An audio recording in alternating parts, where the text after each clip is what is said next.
My name is Christie Sampson. I am a postdoc at the University of Calgary, where I am studying bull trout and all of the aquatic environments around Alberta and up into the Yukon, and trying to figure out how we can conserve these really crucial habitats that are so important for all of the people and also all of the species. The primary one has been this eDNA project. So we're looking for environmental DNA, and that is pretty much any animal, any plant, anything with DNA sheds it into the environment. So being able to go out and get them without actually having to lay hands on the fish is very important, because we don't disturb them, but we're able to tell if they're in the environment. We don't know where all the trout are. So in order to prioritize where we're going to put our effort into habitat restoration, into conservation, and really informing people, we need to figure out where they are in the water.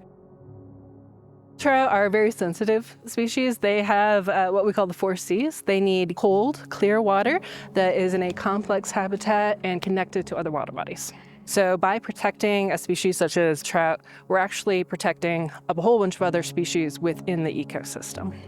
Here in Alberta, trout are impacted by things like habitat fragmentation, lots of water pollution. As I said, they need really clear water, but also things like climate change. Another big issue is the kind of invasive species or hybridizing with the brook trout. So they create an offspring that can't really survive. They don't continue populating, but they do compete for habitat, they compete for food. So making sure that we're removing as many invasive species as possible and kind of keeping that niche available. So damming up waterways so that they can't pass through, so things like hanging culverts and road construction, but then also grazing and having cattle kind of move through the water. Cows and Fish has great partnerships with a lot of those farmers, trying to keep the waterways clear and kind of gated off in certain areas so that we can protect both the fish while still using the land and working with people coexisting in the same space.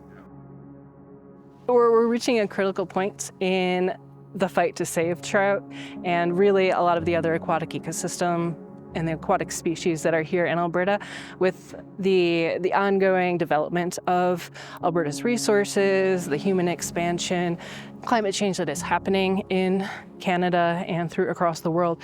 Now is the time to really step up the fight and protect these iconic Albertan species.